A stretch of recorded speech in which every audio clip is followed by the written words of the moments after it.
Y para el cambio que tiene una importancia básica para el cambio de la matriz energética del Ecuador, y también revisaremos la situación actual de una de las obras más significativas para la industria del país. Hay una nota de prensa que quiero simplemente dejar señalada para que luego comience la intervención de Miguel. 11 de junio. Han pasado 5 años desde que el ex vicepresidente Jorge Glass pulsaba el botón rojo que daba inicio a la operación de las primeras 4 turbinas de la central hidroeléctrica Coca-Cola Sinclair, de 1.500 megavatios, y aseguraba satisfecho misión cumplida.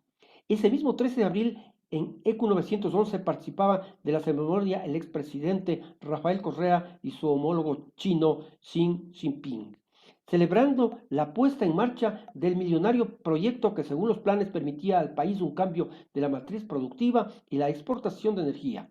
Hoy, sin embargo, esa central, que ha llegado a costar 3.200 millones, aún no ha sido recibida de manera definitiva, pues existe un proceso de subsanación debido a las más de 7.600 fisuras en los distribuidores. La mayor hidroeléctrica del país está envuelta en sombras de corrupción y sobreprecios.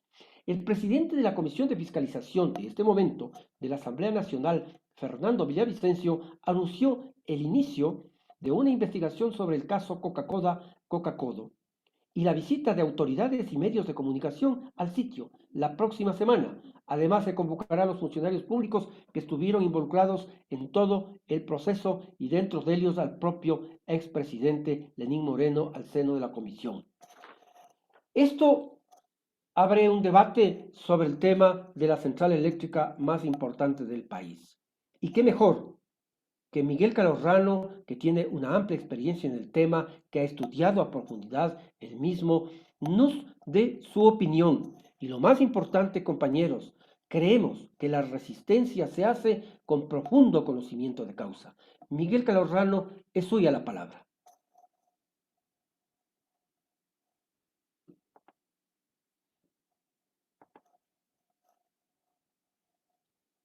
Micrófono, ¿no?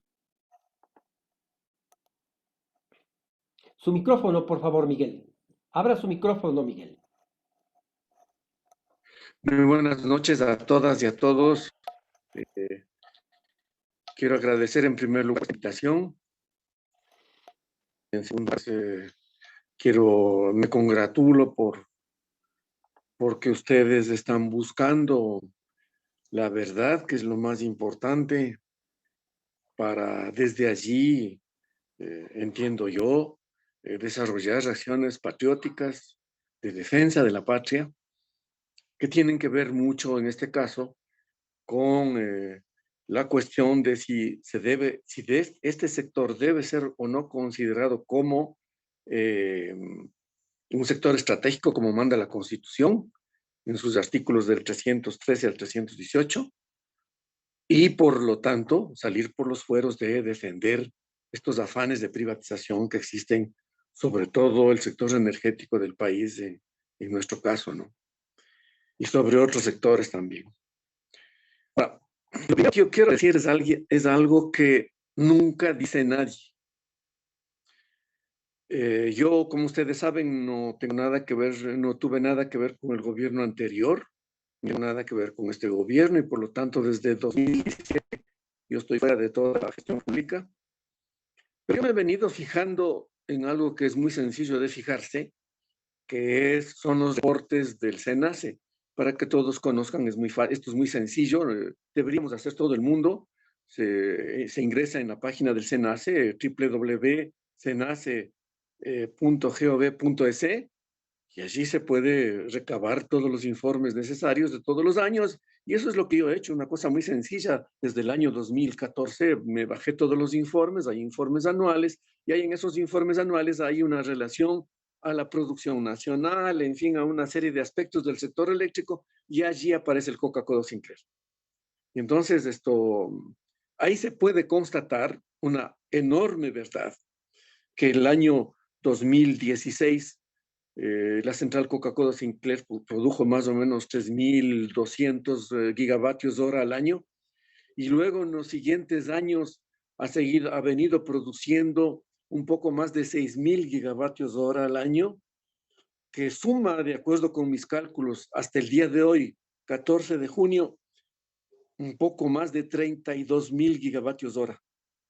Es lo que ha producido la central Coca-Cola Sinclair en estos más o menos 5 años de operación. Esos 32.000 gigavatios hora que ha producido en los 5 años se puede multiplicar, según mi opinión, por 4 centavos de dólar el kilovatio hora, que es el precio promedio, digámoslo así. Este precio varía un poco, ¿no? Pero se puede considerar este precio promedio de la producida en generación. Y esto va a dar un valor del orden de 1.280 millones de dólares. Nos vamos acercando, y vamos a muy poco de los 1.300 millones de dólares que ha producido la central hidroeléctrica Coca-Cola Sinclair en estos 5 años. Esto podría ser un poquito más debido a que hay cierta de esta energía que yo señalo, hay una cantidad muy significativa de energía que ha sido vendida hacia Colombia y Perú, porque una de las cosas que generó Coca-Cola Sinclair, y eso se puede ver asimismo muy fácilmente en estos reportes a los que yo hago alusión, se puede ver que cuando ingresa Coca-Cola Sinclair, esto violentamente cambia nuestra relación de interconexiones con Colombia y Perú. Antes más comprábamos energía que vendíamos y hoy día mucho más vendemos que compramos. Entonces, cuando entra Coca-Cola Sinclair con esa enorme cantidad de energía, genera este cambio, ¿no? Aparte de muchos otros cambios que son muy importantes, pero lo que yo quiero decir es que si sumamos la producción que está en el orden de 1.300 millones de dólares al momento presente, más lo que debería ser estos MDLs acreditados por efecto de los CO2 evitados, que también se venden en el mercado, y que según mis cálculos estarían en el orden de 200 millones de dólares. Nosotros estaríamos llegando ya a cerca de 2.500 millones de dólares, que es lo que ha producido la central hidroeléccrica Coca-Cola Sinclair en estos años. 2.500 millones de dólares. Esto es lo que nadie dice. No dicen, no, obviamente no esperaríamos que el señor Moreno diga, el señor Lenín Moreno, el presidente diga, porque no se entiende de estas cosas, pero obviamente sus amigos siempre tratan de ocultar todo esto, ¿no? Tratan de ocultar y señalar una serie de cosas de las que vamos a tener más adelante. Y luego, también en esos mismos reportes, puede ser un cálculo que es bastante sencillo, pormenorizado, respecto de un beneficio para el Estado, ¿no es cierto?, que proviene por efecto de, así como haber evitado la producción de energía termoeléctrica y por lo tanto el consumo de derivados de fósiles que se consumen mucho, se consumían mucho en nuestro país, o sea, fuel oil, diésel, en fin, ¿no? Y se utilizaban para la producción de energía eléctrica. Pues esto ha evitado también la central Coca-Cola Sinclair, y yo puedo cifrar en el orden de no menos de 1.000 millones de dólares la cantidad de dinero que ha evitado que se gasten en derivados del petróleo para la producción de energía eléctrica la central hidroeléctrica Coca-Cola Sinclair. De tal suerte que entre producción propiamente dicha y beneficios estaríamos asimismo muy cerca de lo que costó supuestamente la central hidroeléctrica Coca-Cola Sinclair, que son los 2.600 millones de dólares. Y yo quiero subrayar en este dato de 2.600 millones de dólares, porque hay muchos que le atribuyen 3.100, 3.200 millones de dólares, porque allí le suman 500 millones de dólares más o menos, que es lo que costó la construcción de la línea de 500 kilovoltios.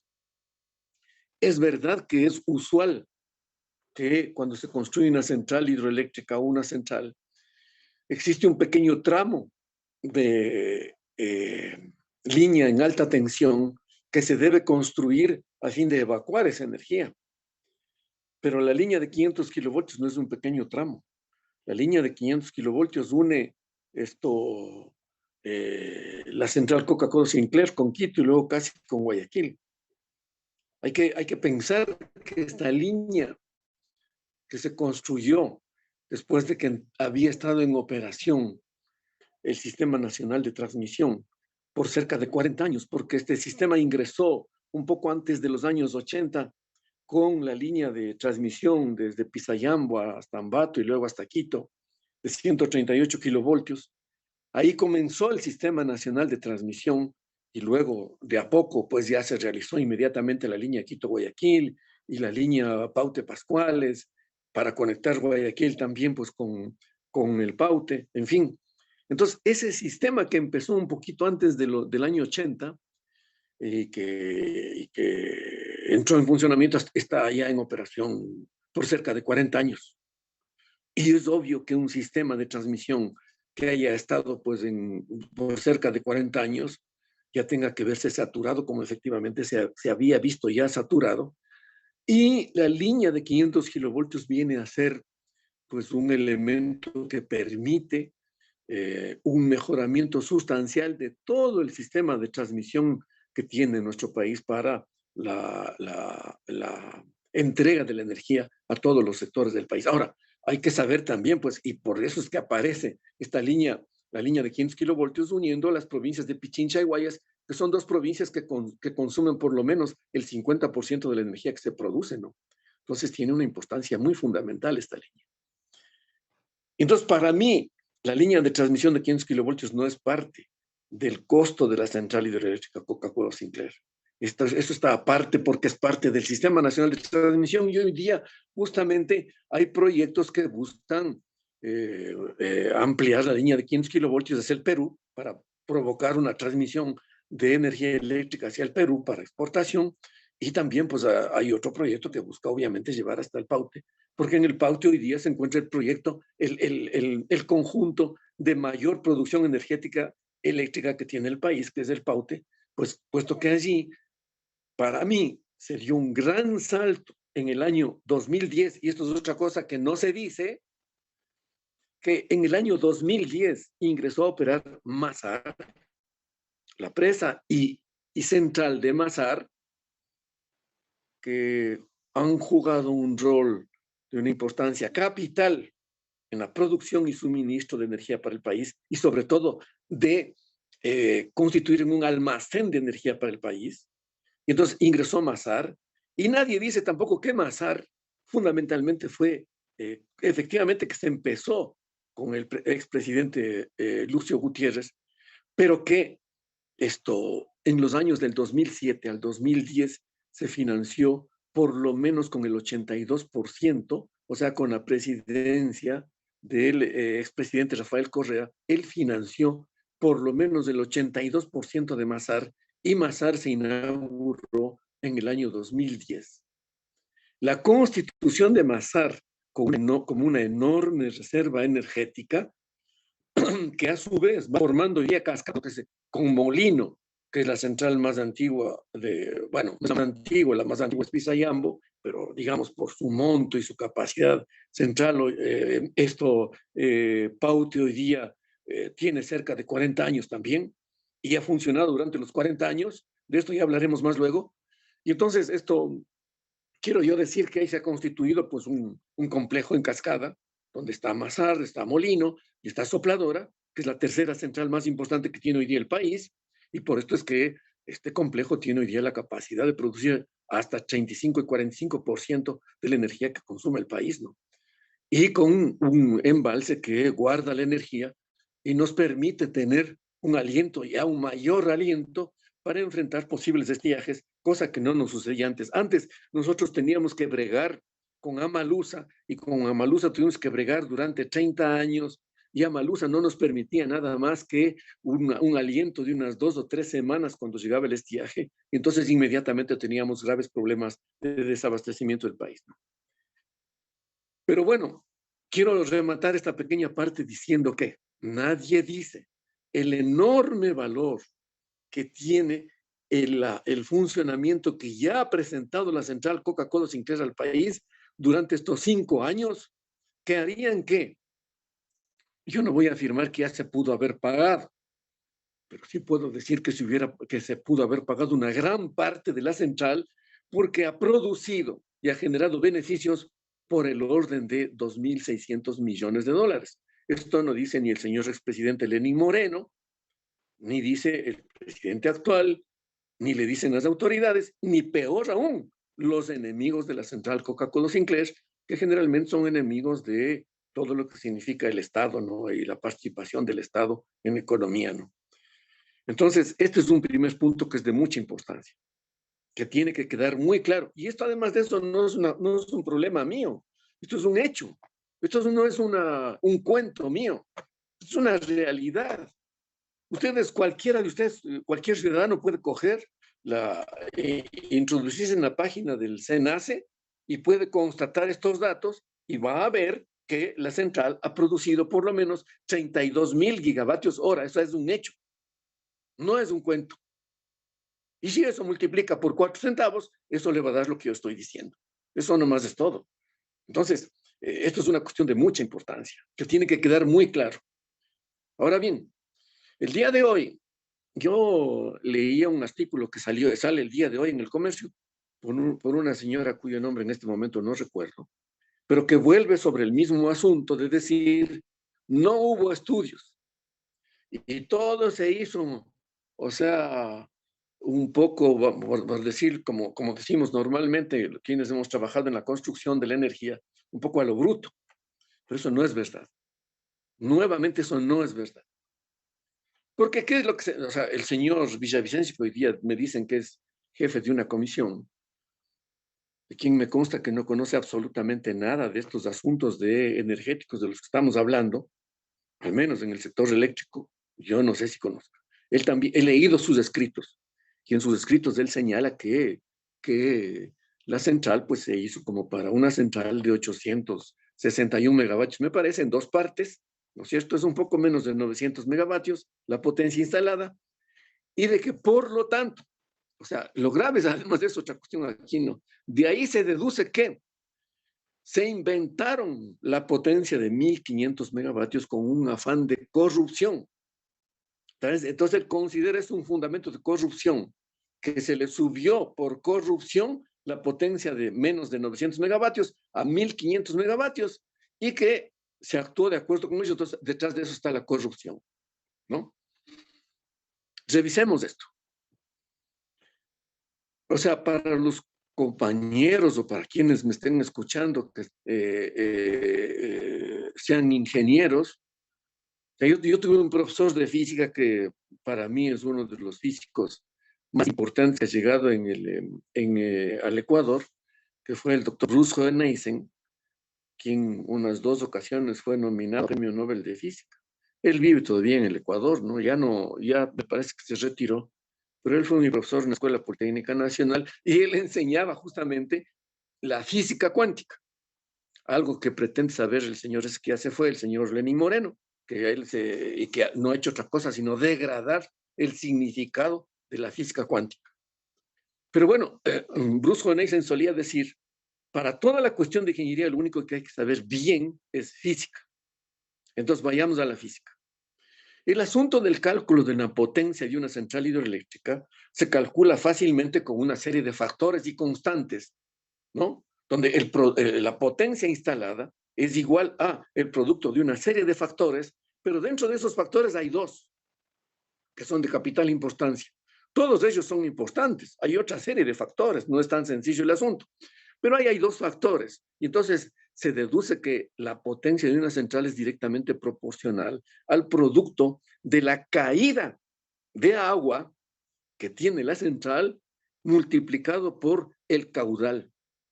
Entonces hay esos dos elementos, aparte de otros factores que son constantes, ¿no? Dentro de la ecuación. Entonces, ¿cuál es la caída pues, que tiene Coca-Cola Sinclair? O sea, eso es hoy día muy sencillo. Hoy día se puede ir uno al campo y armado de una pistola de láser y se mide la caída. Es muy sencillo hoy día. En 10 minutos se puede sacar la caída hoy día con estas pistolas de láser. El asunto que es un poco más complejo es el caudal. Ahora, la altura de la central es de 620 metros.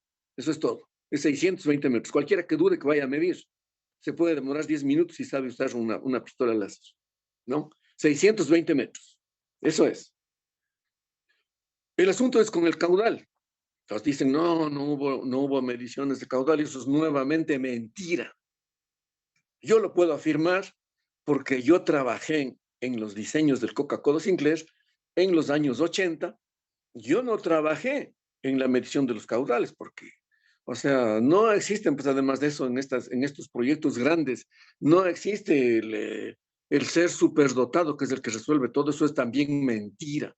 Toda construcción de esta se hace con equipos de trabajo, equipos multidisciplinarios de trabajo, donde tienen cabida obviamente hidrólogos, ingenieros hidráulicos, geólogos, geofísicos, sedimentólogos, en fin, abogados, economistas, ingenieros eléctricos de potencia, ingenieros eléctricos de transmisión, ingenieros eléctricos en sistemas de control, de gobernador de la central. Estas disciplinas implican un conocimiento que muchas veces se obtiene en toda una vida. Y entonces el arte de saber dirigir un proyecto de estos es el arte de saber poner en comunión a todo un equipo de trabajo multidisciplinario que apunta a resolver todos estos problemas.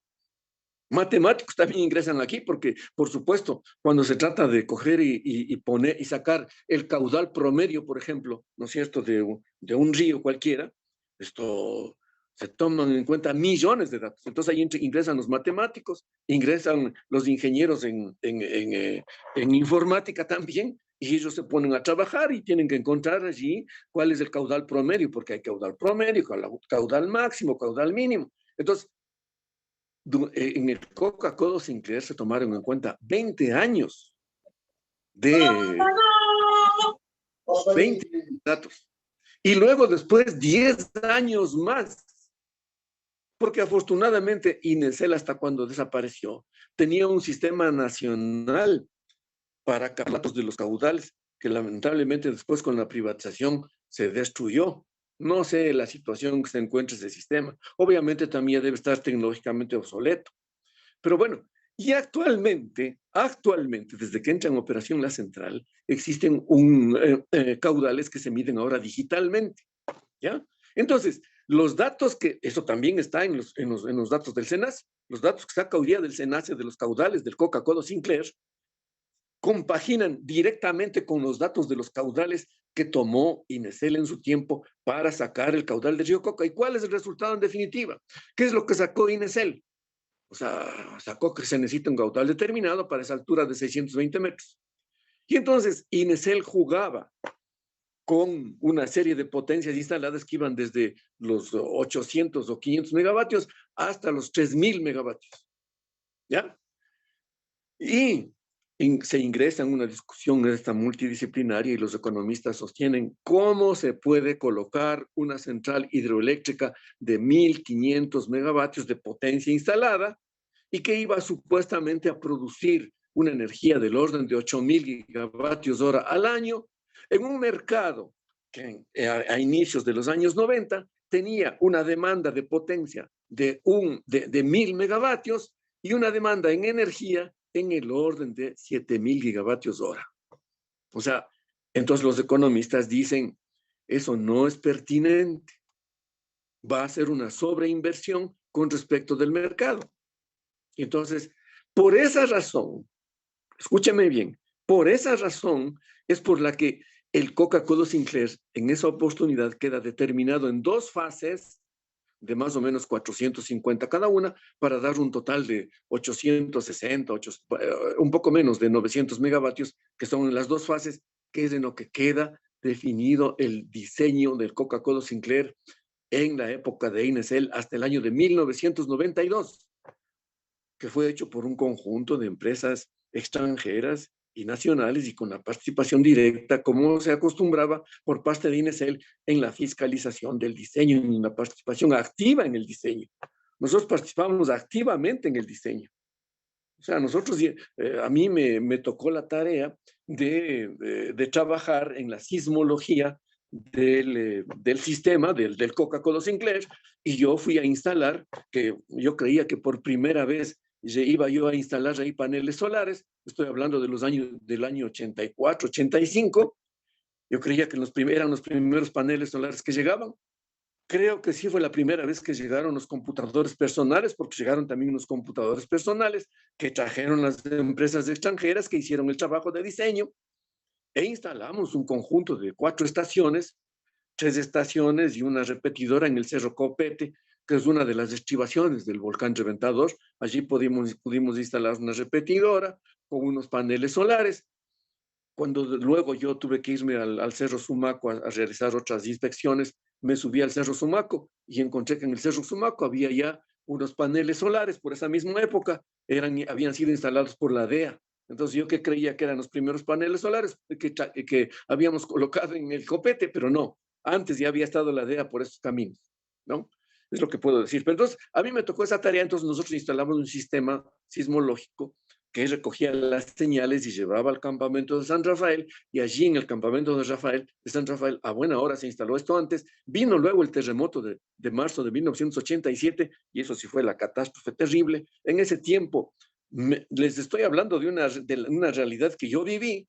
El ingeniero Jaime Salvador era el ingeniero jefe de la obra de diseño de Coca-Cola Sinclair, y él me llama y me dice, vea, dice Miguel, usted que es medio audaz, dice, por favor, nadie quiere irse por el temor, pero necesitamos que con un helicóptero se vaya a Baeza y luego desde Baeza vaya entrando a sacar a la gente que está ahí, la pobre gente está ahí aislada en diversas zonas del proyecto de Coca-Cola Sinclair. Entonces yo me fui con un helicóptero a sacar a la gente y entonces vi la barbaridad que se produjo en 1980. Y una de las cosas, las más terribles que me tocó a mí presenciar, es que una buena parte de los científicos, de ingenieros ecuatorianos, italianos y suizos que participaron allí, perdieron sus vidas con esa enorme crecida que tuvo el río, especialmente el Salado, y que luego se unió al Quijos, pero el Salado creció y luego el Malo también de una manera brutal, y se fue llevando a todo ese personal que en número de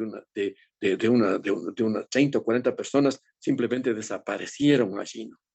Pero bueno, esto estoy contando porque este proyecto también está muchas vidas, que es lo más valioso, ¿no? Y entonces eso es lo que también pasó con Coca-Cola Sinclair. Se estudió, tiene plenos estudios del Coca-Cola Sinclair. Pero lo que quiero yo decir es que es muy sencillo hoy día para un físico coger y tomar la altura de la caída, que son 620 metros, y coger el caudal que luego se estableció, que es el de 222 metros cúbicos sobre segundo, multiplicar y sacar la potencia instalada, que es la potencia de 1500 megavatios. Y esa potencia, lo que podría estar en cuestión es supuestamente el caudal, pero el caudal hoy día, ustedes cogen los informes del SENACE y van a encontrar que el caudal durante los 12 meses del año sobrepasa los 222 metros cúbicos sobre segundo. Solamente hay 2 meses en los cuales no sobrepasa, que podrían ser febrero y noviembre, pero en todos los otros meses el caudal es 300, 400, 500, 600 metros cúbicos sobre segundo, el caudal promedio, y el caudal máximo llega a ser en ocasiones hasta 2000 metros cúbicos sobre segundo. Hay también un caudal mínimo, pero los informáticos y los matemáticos nos sacan un valor de caudal promedio que está en el orden en que se da pues allí en los datos que hoy día corroboran todos los cálculos que hizo INESEL en el siglo pasado y que demuestran que efectivamente es totalmente posible la potencia de 1500 megavatios. Así de sencillo es esto. Pero como hay una serie de habladores y charlatanes que ingresan aquí y dicen cualquier cosa sin ningún fundamento científico, pues dicen cualquier cosa, ¿no? Como el día de hoy que yo he visto en este artículo del Comercio, donde siguen hablando que esto no fue así y que la central no puede tener 1500 megavatios. Porque algunos, además de eso, tienen la obsesión, obviamente no saben cómo funciona una central, de que una central tiene que funcionar a 1500 megavatios todo el tiempo. O sea, los técnicos llamamos estos factor de planta. Señoras y señores, el factor de planta 1 o 100% es imposible.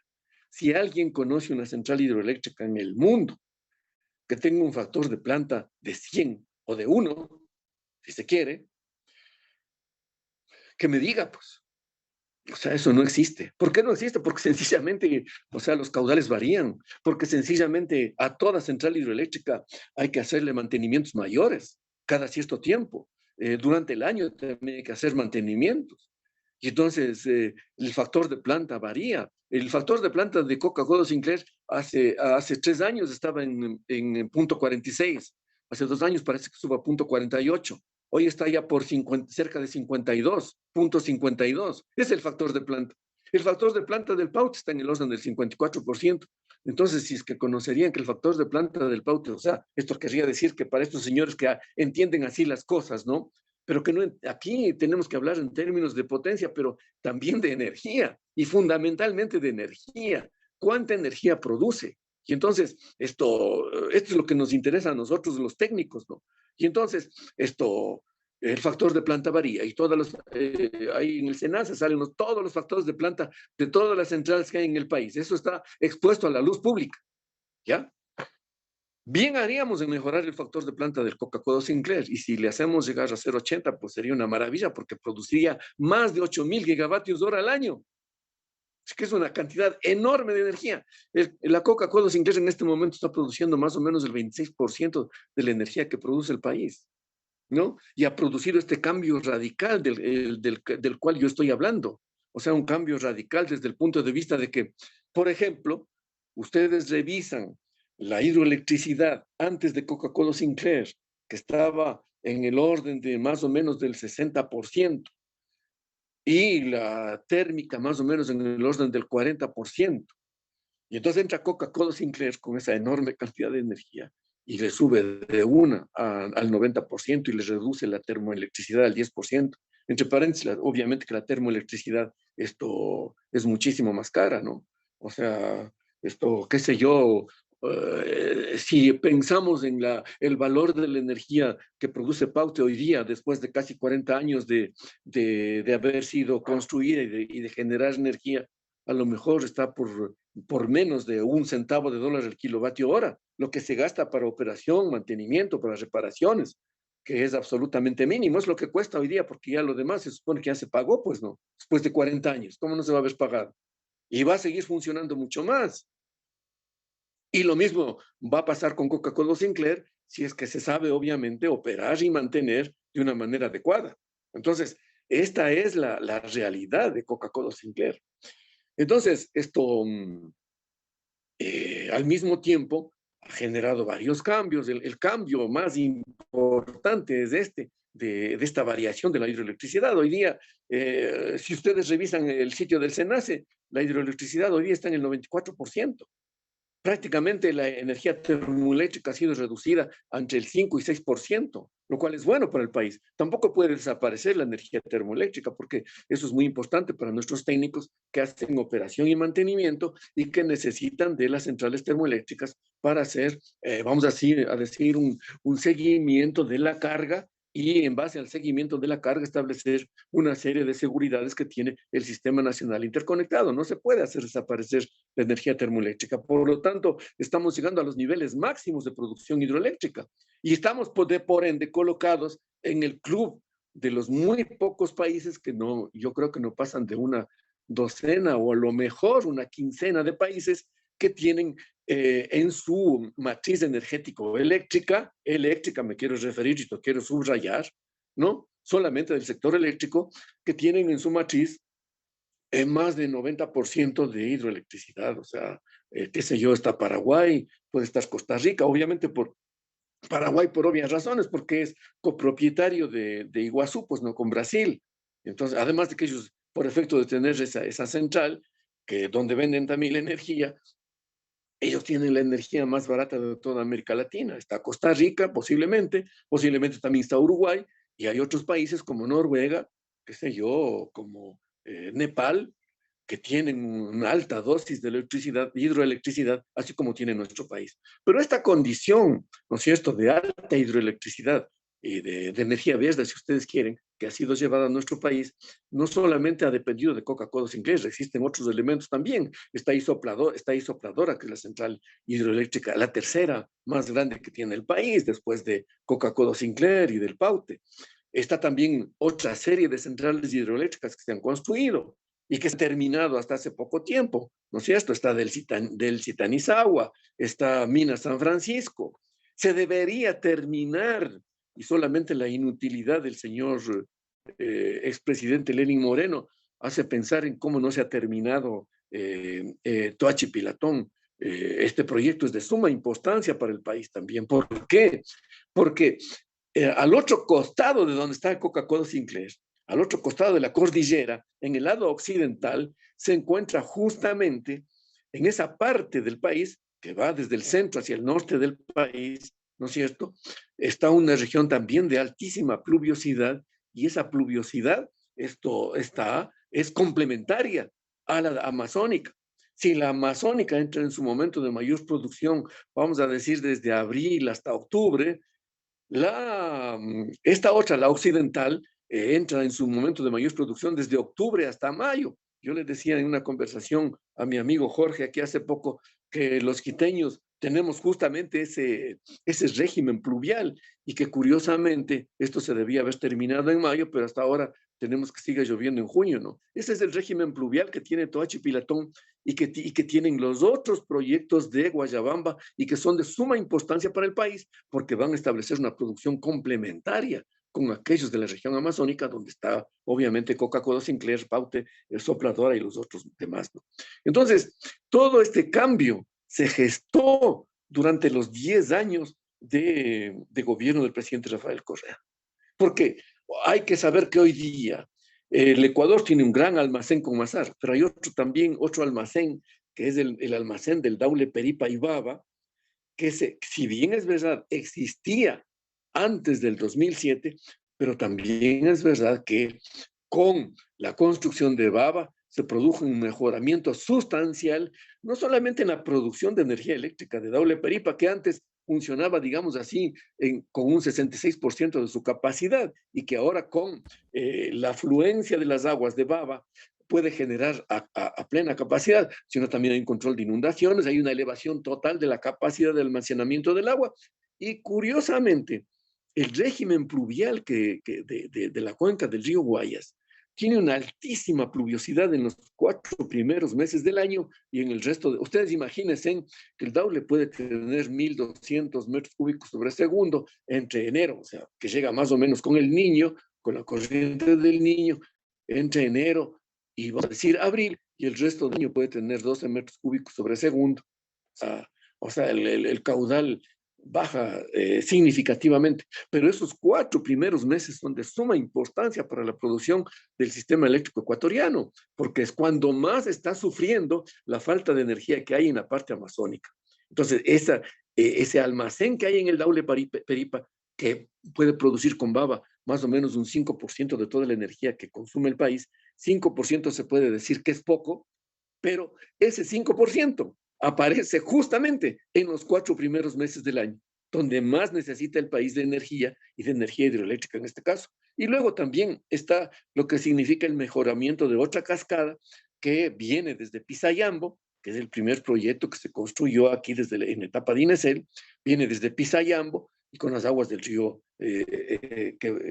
Talata, que luego bajan al río Cutuchi. El río Cutuchi viene y pasa por Baños, ¿no es cierto?, por Patate, y luego hacen el Agoyán con el Chambo, y entonces ingresan a la central Agoyán, y luego de ahí van a San Francisco, y eso más o menos hoy día también produce el 10% de la energía del país. Entonces hoy día, si es que se puede hablar de que existe una mesa muy sólida que produce energía para el país y que nos permite también exportar, esa mesa tiene unas 4 patas para mí, que son en primer lugar el Paute, incluido Mazar, en segundo lugar Daule Peripa con Baba, en tercer lugar todo el complejo Agoyán, Pisayambo y San Francisco, y por supuesto Coca-Cola Sinclair, que siendo como es una central de filo de agua, o sea que tiene embalse, pues produce una enorme cantidad de energía por el enorme caudal que tiene, ¿no? Eso es lo que yo puedo decir respecto a este asunto.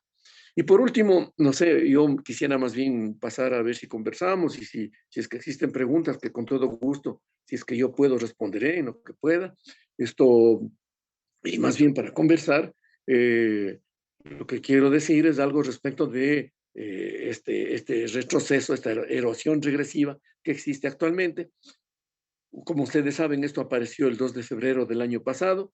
Esto significa que más o menos tenemos un año y medio que apareció. Lo grave que yo encuentro es que no se hizo absolutamente nada en este año y medio. ¿Y qué quiero decir yo con nada? O sea, en esto, yo creo que también, obviamente, en el sector petrolero, con diferentes características y formas de realizar el trabajo de geología y de geofísica es de suma importancia. Además que es uno de los trabajos más costosos, porque hay que hacer perforaciones, pero para sacar modelos geofísicos de dónde queremos nosotros instalar un proyecto, tenemos que hacer perforaciones. Esas perforaciones son costosas, trabajosas y toman tiempo. Esto ya se debió haber hecho y no se ha hecho. ¿Y qué es lo que había que hacer y para qué había que hacer esto? Justamente para ubicar un sitio entre la cascada de San Rafael y la toma de la central Coca-Cola Sinclair, que dista más o menos unos 20 kilómetros, ¿no es cierto? Encontrar un sitio que pueda ser un sitio firme como para la construcción de obras de defensa de ese retroceso. Lo estoy diciendo esto porque esto ya nos pasó en la época de Lagoyán y ahí tuvimos que en INESEL también bregar con este problema. Quienes mucho tienen que decir aquí, aparte de otras especialidades, obviamente, son los geólogos y geofísicos. Pero también hay otras cuestiones. La sedimentología juega un rol muy importante, la hidrología, la ingeniería civil hidráulica juega un rol muy importante, la ingeniería eléctrica, por supuesto, también en cuanto a la generación, en fin. Entonces, también toca reunir, como siempre, a un equipo multidisciplinario y trabajar con un equipo multidisciplinario, sabiendo escuchar, sabiendo debatir. Entonces, esto no se hizo. Y curiosamente la CELEC pide una asesoría, unas recomendaciones a dos grupos norteamericanos. Uno de ellos es el United States Geological Survey, ¿no? Les pide a ellos un consejo y también les pide al Bureau of Reclamation. Ambos dos especializados supuestamente en estos asuntos. Estos mandan sendos informes técnicos a la CELEC, pero lo que es curioso cuando se estudia estos informes es que ellos les dicen, por favor, busquen la bedrock. ¿Qué quieren decir ellos con la bedrock? O sea, debería ser la roca de cama, ¿no? O sea, la cimentación, ¿no es cierto? La cimentación de roca en el lecho del río para allí instalar las obras de defensa. Y ellos, inclusive, uno de ellos alcanza a decir, con las imágenes satelitales, nosotros logramos observar 4 sitios. Por favor, confirmen esos sitios, revisen esos sitios. Uno de esos sitios se encuentra, curiosamente, más o menos a la mitad entre la cascada, la ex cascada de San Rafael y la toma de Coca-Cola cuando ingresa el río Mal, o sea, más o menos a la mitad. Ahí hay uno de esos sitios. Y curiosamente, en ese sitio, la erosión se detuvo 8 meses. 8 meses, que es ya un signo, ¿no? Entonces, estudien esos sitios. ¿Qué quiere decir estudien? Hagan perforaciones, saquen la geofísica de esos sitios. Y allí buscar inmediatamente el sitio más idóneo para allí hacer las obras de infraestructura, de ingeniería civil para proteger a la central. Eso no se ha hecho. Eso no se ha hecho y se ha perdido un tiempo valiosísimo, muy valioso, ¿no?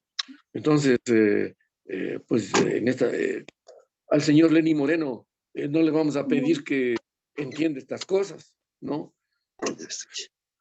Si no ha podido entender asuntos de importancia, como por ejemplo, manejar una pandemia, cuidando la salud del pueblo, para lo cual había que vacunar, poner todos los servicios del Estado, económicos, financieros, humanos, al servicio de la vacunación y con eso sacarle al pueblo de este atolladero en el que nos encontramos, ¿no?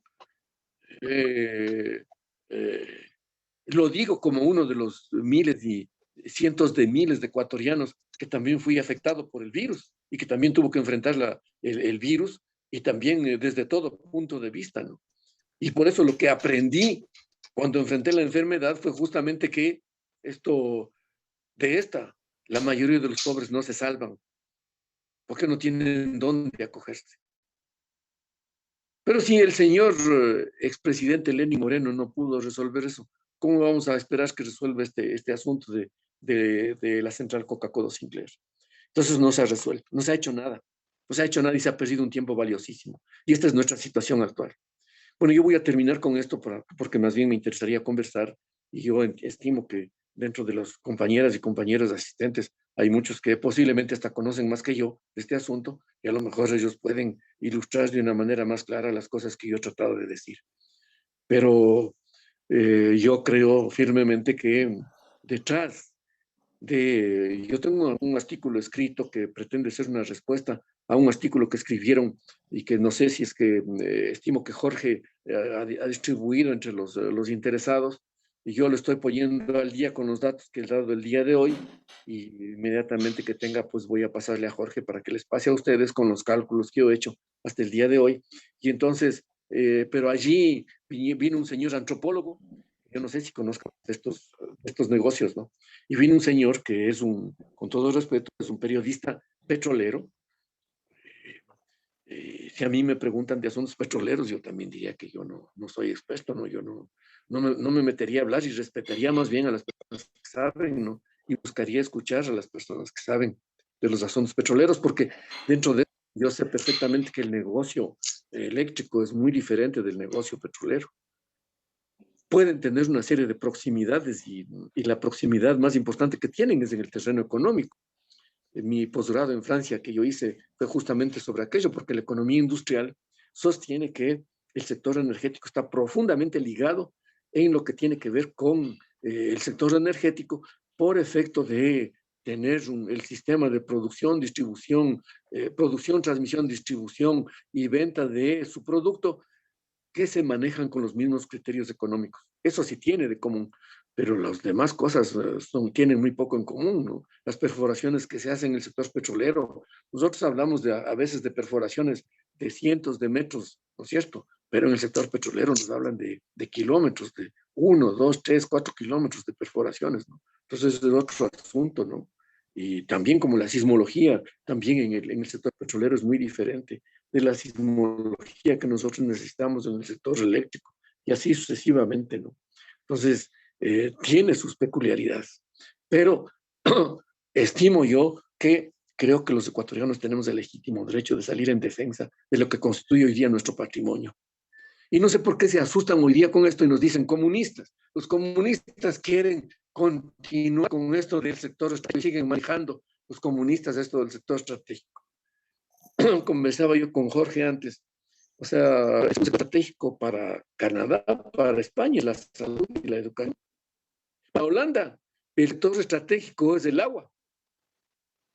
Tanto así que en Holanda, o sea, hay un organismo público que por ley se encarga de todo lo que significa el manejo del agua y que tiene una enorme empresa que trabaja con un presupuesto que está detallado hasta el año 2050, porque el pueblo holandés simple y llanamente considera que todo lo atinente al agua del mar, de los ríos y de los canales, Holanda tiene 40.000 kilómetros de canales de agua, ¿no? Holanda tiene el asunto de que su país, gran parte de su país, por lo menos el 40 o 50% de su país está por debajo del nivel del mar. Hay zonas, por ejemplo, como en Ámsterdam, donde que están ubicadas a 8 metros bajo el nivel del mar. Entonces, el momento en que se inunde Holanda con el mar o con los ríos, pues es la catástrofe.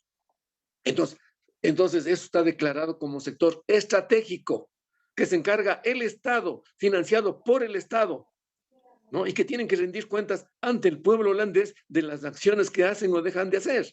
Es un sector estratégico que le interesa a todo el pueblo. Y Holanda no es un país comunista, que yo sepa, ¿no? Y así sucesivamente podemos dar muchos ejemplos de países que consideran a diversos sectores como sus sectores estratégicos y que por lo tanto tienen que estar bajo el control y la dirección y el manejo del Estado y que tienen que rendir cuentas al Estado y al pueblo. Entonces, esto es lo que nosotros defendemos. Yo también defiendo, y si ustedes están tras de defender el sector petrolero, yo me declaro un defensor de todo lo que ha hecho el sector, el Estado en el sector eléctrico de nuestro país y que lo ha hecho muy bien, además. Ahí está el Sistema Nacional Interconectado. Tiene 40 años y está funcionando. Decían, el Universo decía que el Paute era un elefante blanco, que dentro de poco ya no iba a servir para nada porque se iba a llenar de sedimentos y ya no iba a servir para nada la presa. Y ahí está el Paute, ahí está funcionando. Los ingenieros supimos ponernos al día y ponernos las pilas y saber lo que tenemos que hacer con el sedimento y salvaguardar Paute. Y ahora Paute ha generado durante sus 40 años hasta el 60% en momentos de la historia de nuestro país, ha contribuido enormemente al país. Y les puedo contar muchas anécdotas también de Paute y de todos los otros proyectos, porque aquí hay gente que habla y que nunca ha estado ni siquiera en una central hidroeléctrica y que no conoce nada de ella. Entonces, hay muchas cosas que hay que saber para hablar de las cosas, de estos asuntos, y yo creo que por lo tanto, pues se debe tener un cierto respeto también a los profesionales, a los trabajadores. Hay miles de trabajadores del sector eléctrico que han muerto en estas obras. Hay miles de profesionales, excelentes profesionales ecuatorianos que han sabido trabajar en estas obras y que han sacado adelante estas obras. Eso también nos pertenece, pues, es parte de nuestra historia. Y los que hemos trabajado, que somos miles y miles, lo hemos hecho en nombre de presentación. Entonces, esto es lo único que yo quiero decir y muchas gracias.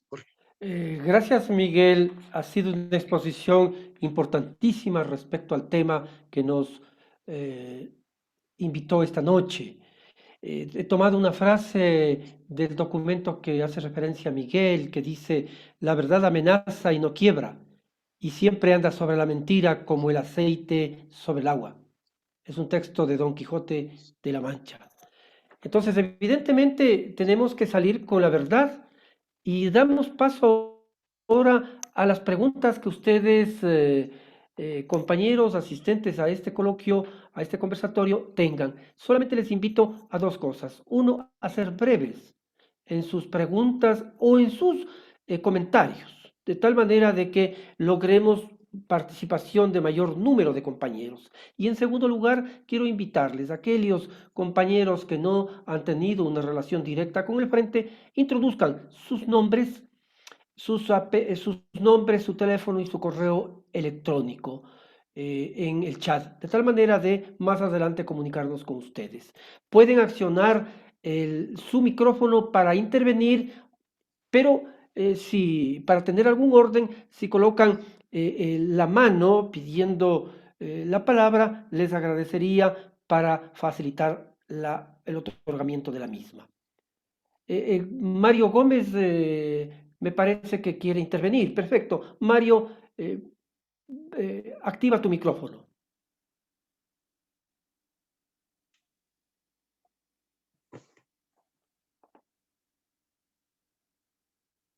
Ok, ok, Mario.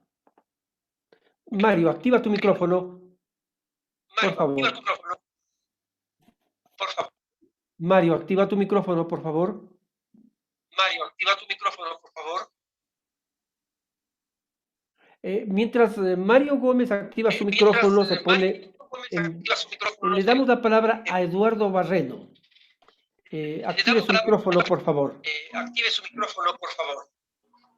No, realmente un enorme gusto haber escuchado esta exposición de Miguel Calorrano, ¿no?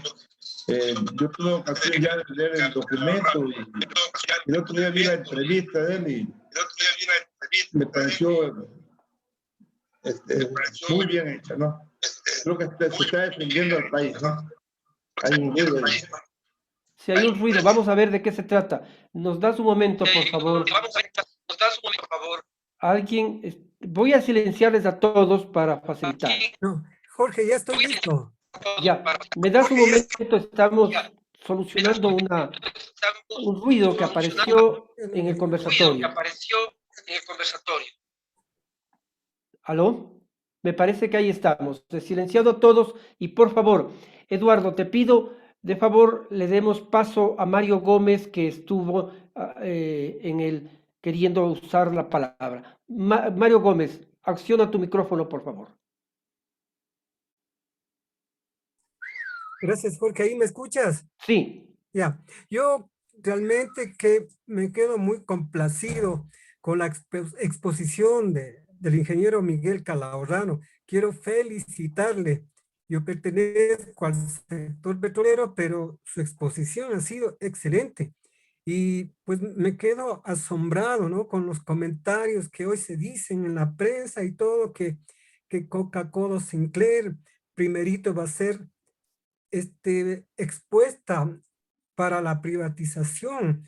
Como todos sabemos, le valoraron a precios de huevo a todos los activos del sector petrolero y sector energético. Eso molesta mucho a todos los ecuatorianos. Realmente, ingeniero, le envío mis felicitaciones. Es todo lo que yo quería decir y que me exponga un poquito más sobre lo que yo le estoy diciendo. Pienso que no es justificable la privatización de un activo tan importante del Estado ecuatoriano. Gracias. Ok, ahora le escuchemos al compañero Eduardo. Vamos a escuchar varios comentarios, puntos de vista, preguntas para que luego haga una intervención Miguel Calahorrano. Eduardo, activa tu micrófono, por favor. Bueno, reiterar mi felicitación a Miguel por su excelente exposición. Y hay una cosa importantísima que dijo él, que para hacer la defensa de los intereses del pueblo, debemos partir de la verdad. Entonces, primero está la búsqueda de la verdad. Yo creo que aquí en este país las controversias políticas han llevado a menospreciar la importancia de la verdad. Nosotros tenemos que saber exactamente qué es lo que pasa y el pueblo tiene derecho a saber qué es lo que ocurre con sus obras importantes, con sus activos, que en definitiva son propiedad de todo el pueblo, ¿no? Ese era mi comentario, mi felicitación. Un punto que no se trató y que ha motivado algunas polémicas ha sido de las famosas fisuras. Para mucha gente, inclusive las fisuras no son en donde realmente se han establecido, que es en la tubería de presión al final, sino que hasta creen que son fisuras en la presa, en alguna otra parte, no saben nada. Todo el mundo dice que se va a desbaratar, que Coca va a desaparecer. Hasta lo que yo conozco, quizás Miguel conozca más y me gustaría conocer su opinión, hasta lo que yo conozco se trata de microfisuras que no son nada catastróficas, que recibieron ya un examen de una empresa alemana de altísimo prestigio que aseveró justamente que no implicaban ningún grave peligro para la obra, que era una cosa,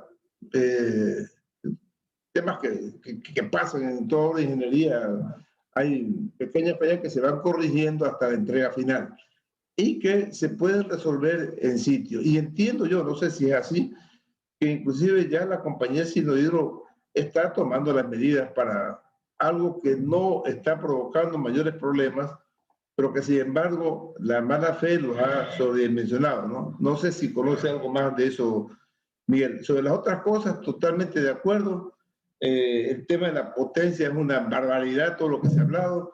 Yo tengo el informe de los mexicanos, de la CFE, que estableció que la potencia de 1500 megavatios era adecuada. Hablaban de un factor de planta cercano al 70% y 9.000 gigavatios hora, o sea, 9.000 millones de kilovatios hora anuales, ¿no? 9.000 millones de kilovatios hora anuales. Y creo que vamos a llegar a eso. Actualmente ya estamos en los 6.000 y pico. Y obviamente estoy seguro que en un par de años más, ajustando todas las cosas, se logrará eso, ¿no? Pero este tema de las fisuras se le ha hecho mucha bulla y me parece que es una de las acciones de los enemigos de la obra pública, ¿no? Gracias. Tiene la palabra Carmen Rivadeneira, que alzó su mano. Puede abrir su micrófono, Carmita, y escuchamos sus puntos de vista. Recordemos que Carmen Rivadeneira estuvo de asambleísta por la Revolución Ciudadana hasta mayo 23 y es una destacada activista del Frente de Defensa Petrolero Ecuatoriano. Como decía Miguel, ya no vamos a quedarnos como Frente de Defensa Petrolero, hay que ampliarnos, a un frente de defensa energético y más adelante a un frente de defensa de los derechos del pueblo. Siga, Carmita. Buenas noches, Jorge, muchísimas gracias. Buenas noches, Miguel, y a todos los presentes. Gracias el espacio. Yo quería participar precisamente para saludar a Miguel, a quien al menos a través de este medio, por lo menos lo puedo ver después de muchísimos años, y me alegro en gran manera por la posición patriótica que él siempre ha mantenido y que ahora lo demuestra, y que con sus conocimientos pues, y técnicos contribuye realmente a la defensa de lo que es la patria en sí, a través de defender el interés y su patrimonio, el patrimonio del país. Yo quiero decir que me encuentro satisfecha totalmente, como quienes estamos aquí, de la exposición realizada, y sí creo con el ingeniero que intervino antes que yo, que sí deberíamos saber un poquito más acerca de las fisuras, de esto de las fisuras, porque es el tema que vienen explotando estos elementos apátridas. Yo creía que ya habían desaparecido y realmente ahora están en una vorágine de destrucción. Entonces, esto me parece que es importante porque en efecto, tener la verdad, conocerla, esa es la mejor forma de luchar y de defenderla y de defender el interés de la humanidad en general, y en este caso del país estamos amenazados. Y de acuerdo, Jorge y compañeros, que pase a ser un frente de defensa energético, ¿no? Porque esta gente no descansa y luego en efecto seremos de defensa de todo el patrimonio nacional. Nuevamente felicitaciones y saludos, Miguel, y gracias a los participantes. Gracias, Carmita. Carlos Correlia nos está pidiendo la palabra. Por favor, Carlos. Sí, buenas tardes a todos los asistentes, al ingeniero Miguel Calahorrano, felicitarlo. Básicamente porque los datos de su exposición tienen que ver con algo que es tangible y que son documentos que están al alcance absolutamente de todos los ciudadanos. Es decir, no es que aquí hay una conferencia que nace a partir de una interpretación interesada de A o B persona o A o B partido político o preferencia, sino que los datos contrastables que pueden ser corroborados con los datos que tiene el SENACE servirá para que la ciudadanía efectivamente tenga una vigencia de la realidad y de la verdad. Normalmente lo que sucede es que en este tipo de conferencias como que la palabra del conferencista es la palabra mayor, es la palabra que vale. Aquí la conferencia se ha basado fundamentalmente en datos que todos podemos corroborar. A mí me gustaría, estimado ingeniero, que hiciera una relación un poco más directa en cuánto tiempo, en términos económicos, se recuperaría la inversión realizada en este proyecto.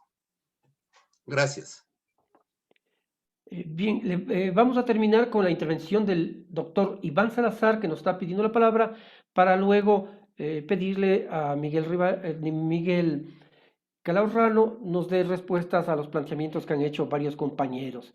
De paso le digo que Ruth Bonilla nos está preguntando el tema, dice, ¿qué de verdad existe en el problema que ahora se sabe tenemos con el río Quijos, que está destruyendo el territorio cercano a la hidroeléctrica Coca-Codo Sinclair? Adicionalmente a lo que han dicho los compañeros. Iván Salazar, por favor, active su micrófono y le escuchamos. Muchísimas gracias. En todo caso, desde la distancia, nosotros los ecuatorianos que estamos radicados en alguna esfera del planeta, nos sangra el corazón y vertimos nuestras lágrimas al saber que nuestro pequeño terruño natal está siendo manoseado, está siendo desfalcado y va a ser prácticamente desolado, porque la vorágine que tienen los que actualmente están en el gobierno y su entorno es totalmente desalmada.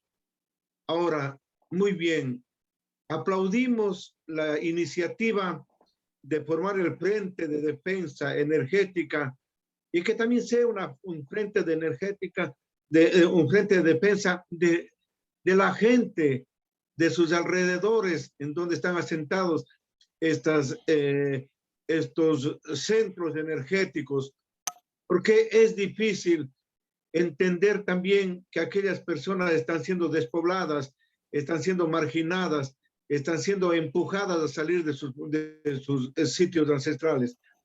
Nosotros quisiéramos desde el exterior ver cómo coordinamos con ustedes en el aspecto de la defensa energética y en defensa de todo nuestro país, porque se está viendo desde todo punto de vista que no van por la energía, no van por la salud, no van por la educación, van por la destrucción y totalmente a tomarse nuestro lindo Ecuador para sus ansias de poder y para sus ansias económicas. Entonces, nosotros hemos formado la Junta Cívica de Ecuatorianos en el Exterior con amigos curais para ver si es que de una u otra forma podemos gravitar ayudándolos a ustedes también en este sentido del Frente de Defensa Energética y en cualquier otro plano que nos necesiten. Gracias y felicitaciones porque están dando ejemplo de que quieren a nuestro pueblo, de que quieren a nuestra nación y de que quieren defender con su sangre, como nosotros también desde el exterior podemos hacer, dar nuestra vida por defender nuestro lindo Ecuador. Gracias, doctor Iván Salazar. Le agradeceré en el chat incluir su teléfono, su correo electrónico para comunicarnos desde la coordinación del frente y sumar estos esfuerzos. Lo que está buscando este gobierno neoliberal es la renta que producen estos negocios. ¿Para qué? Para transferirles a sus bolsillos, efectivamente. Le vamos a dar la palabra a este momento al ingeniero Miguel Calahorrano para que haga una exposición de los temas que han planteado varios de los compañeros y más adelante vamos a permitir una nueva ronda de opiniones de los compañeros. María Antonieta Chalá dice, le voy a dar solamente lectura de este texto. Mi pregunta es, ¿cuál es la inversión total de la hidroeléctrica Coca-Cola Sinclair versus la rentabilidad anual de este proyecto? Puede abrir su micrófono, estimado ingeniero. En primer lugar, quiero agradecer a todos y a todas por sus palabras. Y que trato de ser breve, ¿no? En segundo lugar, al compañero Gómez, que plantea que hay que definir, que hay que estudiar la privatización, sus estrategias y para nosotros también poder delinear una estrategia. Creo que efectivamente es muy importante. La primera ola de privatización que viene después del consenso de Washington el año pasado y que obviamente apuntaba a toda América Latina y que también llegó a nuestro país, que desarrolló una desaforada campaña, especialmente en los años 90 del siglo pasado, pues buscaba privatizar también nuestro país. Esa intención de apropiarse de todo lo que sea buen negocio en América Latina, especialmente en el sector energético, nunca llegó a buen término, porque lo único que hicieron los grandes consorcios y los grandes imperios financieros de Estados Unidos y de Europa fue buscar en esencia el sector de la distribución. Entonces, les interesaba ciudades como Sao Paulo, con una población enorme, como Río de Janeiro, como Bogotá, como Lima, como Santiago de Chile, como Buenos Aires, y entonces apropiarse ahí de las empresas de distribución para desde la distribución ellos asegurar su ganancia. Esa fue la estrategia, ¿no? No les interesaba la transmisión, obviamente, ni tampoco les interesaba la producción. O sea, las centrales de producción no les importaba. Total, decían, si aquí vamos a poner nuestra plata, debemos desde el día siguiente comenzar a recuperar la plata con el pago de las tarifas del servicio que vamos a recuperar desde el día siguiente. Eso es lo único que les interesaba y para eso hicieron cualquier cosa. Y entonces, varios resultados perversos de esa política, ¿no? que han sido analizados por muchos estudiosos de la economía industrial especialmente. O sea, uno de los principales resultados perversos es que, como solo les interesaba, primero, ahí sí se produjo un verdadero proceso de corrupción, ¿no? Es un proceso de corrupción y quiebra de Enron, por ejemplo, ¿no? Entonces, y luego, lo primero que les interesaba era la distribución y nunca les interesó la producción, producir más. Entonces, todos los países crecen, en nuestro país crece, la demanda de nuestro país crece a un 5, 6, 7%. Es una demanda alta que exige también que nosotros permanentemente estemos incrementando a su vez la cantidad de energía producida que entregamos al mercado ecuatoriano. Porque además de eso, no nos engañemos, esto es un mercado. Nosotros tenemos un sistema con una forma de vender, de anexarnos con el mercado que se asemeja en mucho al sistema del pool inglés antiguo. Eso es lo que tenemos nosotros. Es lo que hace el SENACE todos los días aquí en nuestro país. Otros países acogieron otro tipo de sistemas, especialmente el sistema tarifario marginal, y con eso, pues, a joderse todo el mundo, porque con el sistema marginal las tarifas crecen y sin importar a quién se las plantea, a quién hay que implantar esas tarifas. Entonces, eso fue la primera ola. Esas fueron las que...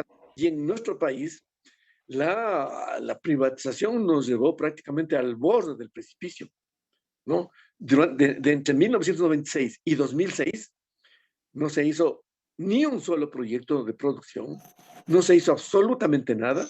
Las empresas que más produjeron fueron obviamente las empresas que eran estatales, como nadie se interesó por las empresas estatales en compras, pese a que nosotros ya nos dividimos en unidades de negocio, ni sé cuántas unidades de negocio, todo era con el objeto de destruir a Inesel, que efectivamente se destruyó, ¿no es cierto?, de destruir al Estado, de minimizar al Estado.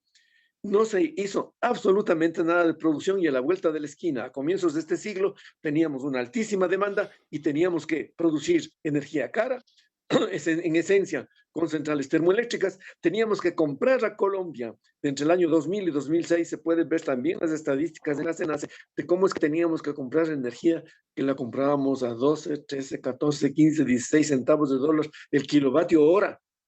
Por lo tanto, estábamos nosotros produciendo energía que nos resultaba sumamente cara y entonces todas las empresas de distribución estaban en quiebra. ¿Por qué? Porque compraban una energía que les resultaba más cara de la energía que ellos vendían. Y entonces todo el sistema estaba yéndose sencillamente al despeñadero. Ese es el resultado de la privatización en nuestro país y en los otros países igual. ¿Ya? Y entonces, ahora vuelta, quieren volver a lo mismo, destruir al Estado y volver a la privatización. Y entonces, y aquí hablo con respecto de lo que dice el doctor Iván Salazar, vamos al frente energético, como le han dicho todos, vamos al frente energético, porque aquí estamos nosotros, porque ellos querrán hacer eso, aquí estamos nosotros, y yo creo que aquí está todo un pueblo que nuevamente no va a permitir que eso se haga. Y estas reuniones también tienen ese objeto de discutirlas, sí, porque siempre tenemos que ir armados de la verdad, pero por sobre todo armados de un espíritu patriótico para salir por los fueros de la defensa de los intereses del país e impedir que los neoliberales quieran destruir el Estado y que quieran provocar el ingreso de los tales capitales extranjeros que nunca llegaron a este país por la gracia de la tal privatización o de la tal desregulación, como la llamaban ellos, sino que han llegado justamente después por otros mecanismos. Muchas gracias a Eduardo. Él también se identifica con la verdad. Las microfisuras, lo de las fisuras, yo tampoco conozco esto ni he estado allí, porque obviamente yo no fui parte del gobierno del señor Lenín Moreno, tampoco de este gobierno, y veo que esto lo mantienen en un secreto absoluto, no hay transparencia, entonces no se conoce. Algo conozco porque también todavía a uno le quedan amigos ahí después de toda una vida haber estado ahí, pues no. Pero yo lo que sé, a mí lo que me anima más de las tales microfisuras es que se están enfrentando, porque nosotros vemos los datos del SENACE. El SENACE nos dice que por lo menos se produce 6,000 gigavatios hora al año en la central Coca-Cola Sinclair. Pero ustedes se han imaginado cómo se está produciendo esa energía, ¿Qué es lo que están haciendo los trabajadores, los ingenieros, los técnicos? Porque ellos tienen entre 200 y 300 paralizaciones, eso se puede ver también ahí en los datos del SENACE, entre 200 y 300 paralizaciones al año, para de una manera absolutamente heroica hacer que los 4 ductos, cada uno después se abren 2, que son en las tuberías de presión, allí son donde están las microfisuras. Ustedes se imaginan el trabajo que están haciendo esos compañeros ingenieros, técnicos, trabajadores, para, arriesgando su vida, parar la producción en unas turbinas y trabajar con otras y lograr avanzar. Me parece realmente heroico a mí. Eso es lo que me parece, eso es lo que más me admira de las tales microfisuras. Los señores, que yo estimo que toda la Contraloría, ahora sabemos que la Contraloría estaba dirigida por un mafioso que se llama Pablo Celi, que hacía cualquier cosa con la Contraloría y que está preso hoy día, ¿no? Entonces los señores de la Contraloría, ¿quiénes serán esos? Dicen, claro, cogen y sacan, hay miles de microfisuras, ¿no? Se supone que hay más o menos en el orden de 700 microfisuras. Son microfisuras además. Y eso se está reparando. Entiendo que se está reparando, porque los datos dicen a mí que un esfuerzo titánico, allí adentro, en la central, están trabajando los ingenieros, los técnicos y los trabajadores para ponerle esa central al país en la condición en la que se debe. Lo que pasa es que cuando esto se hace escándalo, que no sirve absolutamente para nada, lo único que se hace es crear un ambiente negativo para la privatización, justamente, ¿no? Yo celebro que, por ejemplo, aquí voy a contar una cosa que tiene mucho que ver, porque el sedimento que ingresa con el agua causa muchísimos problemas. Eso en este país y en cualquier país del mundo. Cuando ustedes hablan con los sedimentólogos franceses, que posiblemente son los más famosos y son los que más experiencia tienen, porque ellos instalaron sus centrales hidroeléctricas en los Alpes y en los Pirineos entre los años de 1930 y 1940, o sea, ellos tienen una antigüedad enorme en esas centrales y saben de los problemas que causan los sedimentos en las mejores aleaciones de acero que puedan tener para las tuberías de presión y para todos los equipos electromecánicos que se colocan en las centrales hidroeléctricas, saben de esos problemas y esos problemas cogen y los resuelven y los llevan adelante y siguen trabajando y las centrales siguen adelante. Eso mismo nos pasó, por ejemplo, en el Paute. En el Paute resultaba que el sedimento destruía las agujas de las tuberías de presión, ¿no? Destruía agujas en menos de 2 semanas. Es que durante los 2 primeros meses, toda el stock de agujas que nosotros teníamos ya no nos alcanzaba porque se gastaban las agujas de manera brutal con el sedimento que entraba con el agua. Y entonces, esas agujas costaban un ojo de la cara y había que mandarlas a traer del exterior. Pues unos compañeros ecuatorianos de la empresa pública, ingenieros, técnicos, trabajadores, se pusieron a trabajar en el taller, que hay un enorme taller ahí en la Central Paute, se pusieron a trabajar y ellos hicieron unas agujas con una aleación especial que estas ya soportaban 3, 4 meses. Entonces todo cambió y se arregló el problema. Afortunadamente no se inteligenció el universo de este asunto, si no hubiera formado un gran escándalo. El asunto cogió y se resolvió ahí, y se resolvió con nuestros ingenieros, nuestros técnicos, nuestros trabajadores, nuestros profesionales que cogieron y resolvieron el problema, y allí está el Paute casi 40 años. Y así sucesivamente, esos problemas, nuestra gente sabe resolverlos y sabe llevarlos adelante, y yo por eso tengo una profunda fe en ellos. Eso puedo decir con respecto a lo que dice Eduardo Barredo. A Carmita, yo quiero saludarla, Carmita. A mí me parece, realmente estoy muy emocionado por la presencia de Carmita aquí. Carmita es una luchadora muy antigua, bueno, tan antigua como creo, porque nos conocimos en la lucha con Carmita ya por los años 70 del siglo pasado. Entonces, realmente para mí hoy día ha sido un día muy especial de volver a ver a Carmita. Qué gusto, le envío un saludo muy caluroso y yo sé que Carmita sabrá trabajar con nosotros en la lucha por la defensa, en este caso del sector petrolero y del sector eléctrico allá en Esmeraldas y en todo el país, puesto que ella está perfectamente capacitada para hacerlo como lo ha hecho toda su vida. Un cariñoso saludo y un fuerte abrazo a Carmita. Bueno, lo que plantea Carlos, que también es otro trabajador antiguo de la electrificación, lo que plantea Carlos Corella, esto, yo creo que unos 3 años más, si se plantean un sistema de costos adecuado, un sistema de recuperación financiera adecuada, con los niveles de producción energética que actualmente tiene la central hidroeléctrica Cocos Sinclair, yo creo que en unos 3 años más esta central habrá pagado su costo. El costo, insisto, lo planteo en $2.600 millones y no le sumo la transmisión de 500 kilovoltios que cruza prácticamente todo el país.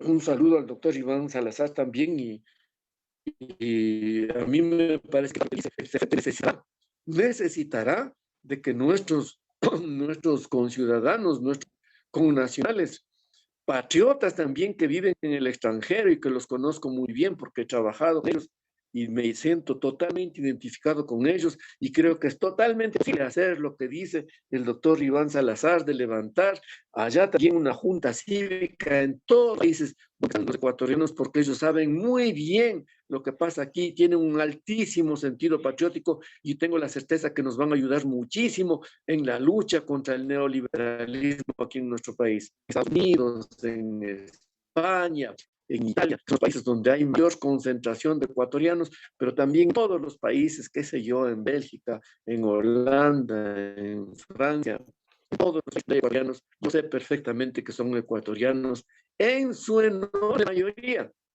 Fíjense, para comprobarlo si quieren, fíjense en las votaciones de las elecciones, fíjense en eso. En su enorme mayoría son ciudadanos ecuatorianos patriotas que tengo la certeza que van a estar con nosotros.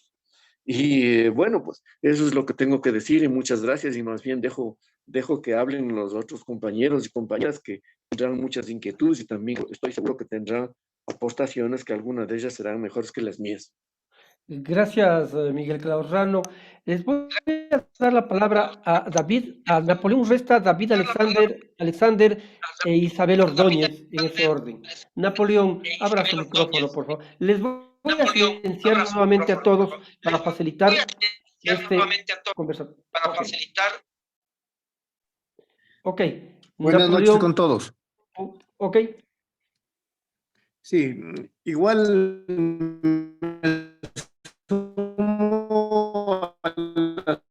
felicitaciones de que todos realmente los integrantes han luchado para Miguel Calahorrano, a quien yo le conozco mucho tiempo. Lo conocimos justamente cuando teníamos el Frente de Defensa del sector Energecel, más los dirigentes de Petroecuador de las privatizaciones. Más activo estuvo este frente, me acuerdo cuando llamaron a la consulta popular para las privatizaciones del IES y de todo lo que era el sector estratégico de la economía nacional. Entonces allí nos conocimos con Miguel y con agrado debo decirlo que realmente tenemos una larga lucha que hemos recorrido y esto nos satisface. Yo quería más bien aportar con algo que realmente nuestro país sufrió lo peor cuando hubo los apagones. Recuerdo que en esa época los apagones se debía a las épocas de sequía que se daban en torno a la cuenca del río Paute y ya no se producía la misma cantidad de energía. Pero todo estaba realmente concomitantemente llevado a un plan estratégico de economía que era favorable para las empresas privadas que tenían en el mar, que tenían en el Golfo de Guayaquil, tenían las barcazas que vendían a un alto costo la energía al Estado ecuatoriano y de esa manera realmente vivían de ese negocio.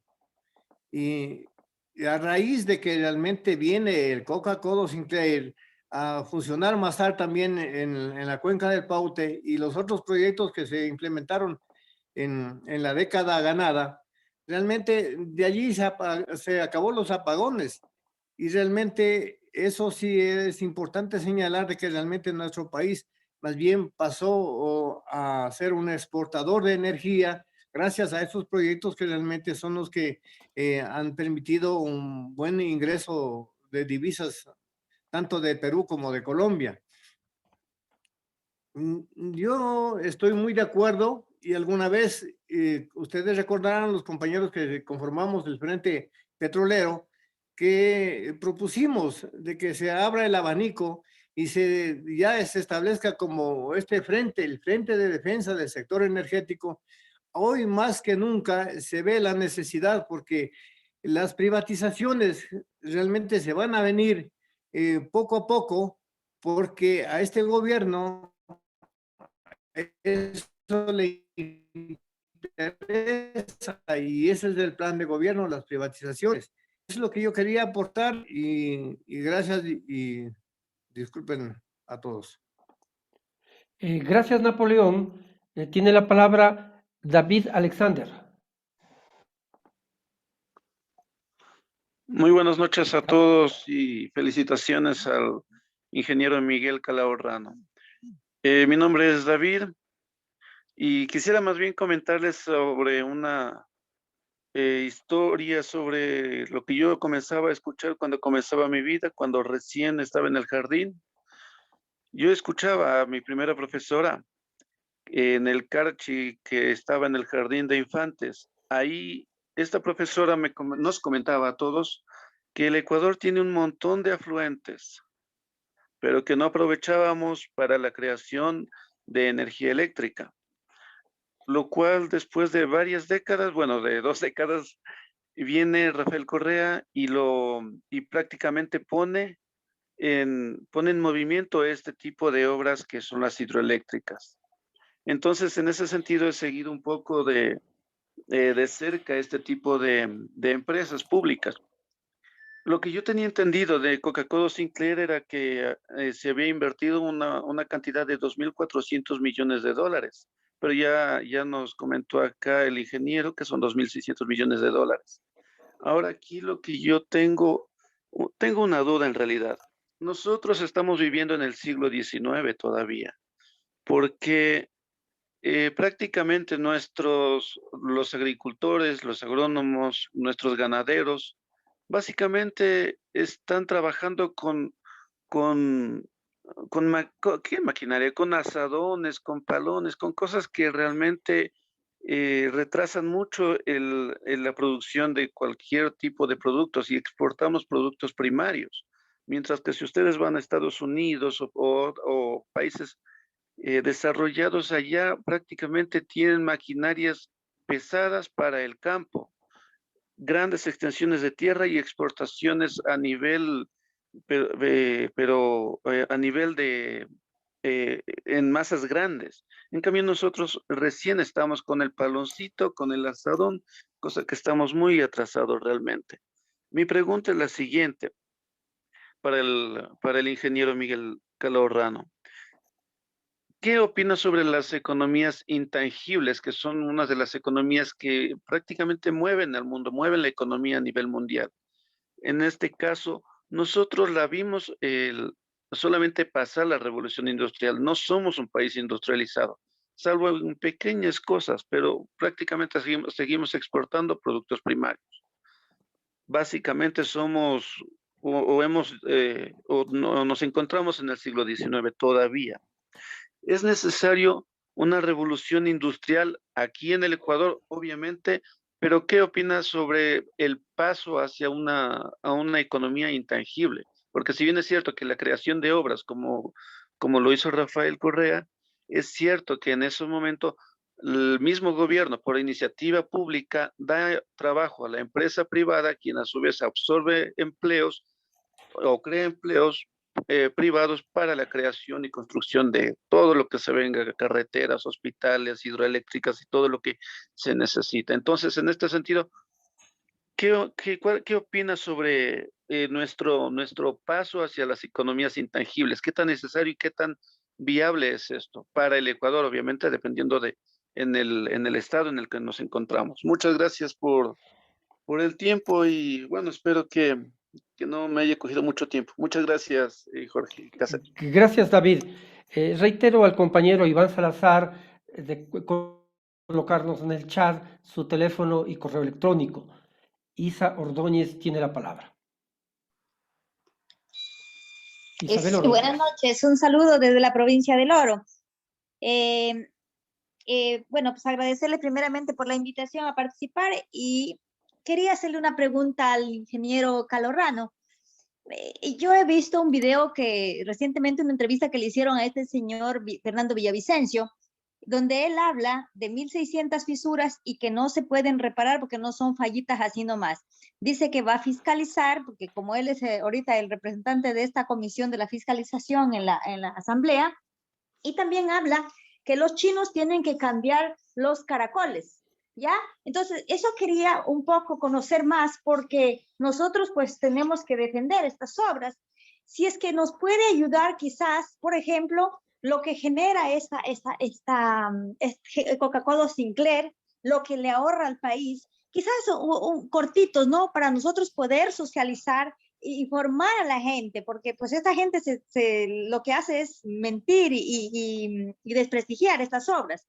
Si nos pueden ayudar con eso, realmente nos ayudan para podernos nosotros sumar también en las provincias, a socializar con la gente, incluso poner en los chats mismo lo que genera Coca-Cola Sinclair, Mazar, quizás las demás también, todas lo que es las empresas, ¿no? Las empresas públicas, ¿no? Nos haría realmente un grande favor. Y otra cosa, también ellos hablan de que nosotros le exportamos a Colombia y que ellos pagan 2 centavos, mientras que nosotros aquí pagamos 10 centavos el kilovatio. Ellos obviamente son tan cínicos que dicen que eso es corrupción, ¿ya? Que eso ha sido en el gobierno de Rafael Correa. Esa es mi pregunta para el ingeniero. Muchas gracias y pues nos sumamos también a lo que ustedes hagan a nivel nacional para hacer conocer a la ciudadanía, bueno, la verdad sobre estas empresas que son del pueblo. Gracias. Gracias, Isabel, y gracias compañeros que están participando en este conversatorio. Realmente levantar la resistencia en este momento es primordial. Yo recuerdo las luchas de Miguel Calorrano, de Napoleón Urresta, en los gobiernos de derecha, donde sumábamos fuerzas, trabajadores de Petroecuador, trabajadores de Inesel, llenábamos las calles, estábamos presentes en los diferentes sectores, sea legislativo, sea ejecutivo, etcétera, levantando una lucha a brazo tendido, perdonen la expresión, levantando una lucha con los dirigentes de estos sectores sindicales y junto a otros dirigentes de sectores sociales y políticos. Entonces necesitamos la contribución, la participación de todos los compañeros. Este entusiasmo que hoy hemos demostrado, más de 60 compañeros que estamos reunidos en este momento y aquellos que están a través del Facebook Live, necesitamos transformar, compañeros, este entusiasmo en acciones concretas, acciones en redes, acciones en medios de comunicación, acciones en el legislativo, acciones con nuestros sectores políticos, porque una cosa importante de este frente es que es un frente en el cual están incluidos patriotas y ciudadanos comprometidos con la defensa de los recursos naturales. No es un frente que está sujeto a una estructura política exclusiva, sino que está conformado por ciudadanos patriotas que defienden el interés nacional. Entonces yo creo que una vez que hemos terminado esta reunión, voy a cederle la palabra luego a Miguel Calorrano para que haga su exposición final de colofón de esta reunión. Una vez que hemos terminado esta reunión, la próxima, que posiblemente será la próxima semana o después de 15 días, nos reunamos fundamentalmente a darle, a estructurar acciones concretas. Esto no se puede quedar en una palabra en que decimos. No, tenemos que hacer lo que dice Isabel Ordóñez, preparar pastillas que permitan conocer amplios grupos ciudadanos. Para eso requerimos que algunos compañeros que trabajan en medios de comunicación, que conocen el tema, nos ayuden a consolidar esto. Para eso requerimos también, compañeros, aquellos que están en el chat del Frente de Defensa Petrolero Ecuatoriano, requerimos contribuciones económicas que le estamos pidiendo $1 o el dólar que ustedes crean conveniente para auspiciar procesos que nos permitan trabajar en este tema. Y yo creo que necesitamos entonces cambiar el discurso para estar en redes, estar en las calles, estar en los medios de comunicación, moverles a los compañeros legisladores. Veo que aquí están algunos asesores de asambleístas, me parece, y entonces tenemos que moverles también a los asambleístas para que transformen su escritorio, ¿no es cierto? Para que transformen su metodología de trabajo en una metodología que vincule con los sectores populares. Desde esta perspectiva, entonces, quiero yo ahora agradecer al compañero Miguel Calahorrano, porque su energía, su entusiasmo, su lucha probada, ¿no es cierto?, nos mueve a constituir, me parece, el Frente de Defensa Energético Ecuatoriano. Este es el primer paso. Y entonces, constituido este Frente de Defensa Energético Ecuatoriano, la próxima reunión será fundamentalmente para definir una hoja de ruta que nos comprometa. Como recordará en el 2006, Miguel, su lucha en las calles, cuando estábamos aproximándonos al gobierno de Alianza País en esa época. Recordará cuando usted luchaba contra el gobierno de Febres Cordero, ¿no es cierto?, en estas sendas asambleas y algunas asambleas unitarias entre INESEL y los trabajadores petroleros, en las cuales compartimos con Miguel, compartimos con Napoleón Urresta, compartimos con otros dirigentes. Entonces, quiero terminar simplemente, compañeros, alentándoles a no desmayar. Y ahora le cedo la palabra para que Miguel Calahorrano, con esta cualidad moral, con esta fuerza moral que él tiene de haber sido un trabajador de INESEL, un dirigente de ese sector, un directivo del sector eléctrico y un gestor de estos procesos de asignar al Estado los sectores estratégicos. Entonces quiero simplemente concluir con las palabras de Miguel Calahorrano. Miguel, tiene usted la palabra. Muchas gracias, Jorge. Bueno, así Napoleón tiene razón cuando en todo lo que él plantea, Napoleón Urresta, me identifico totalmente con lo que dice él. Lo que simplemente creo es que hoy día muchas cosas han cambiado por efecto justamente de lo que él señala como la década ganada.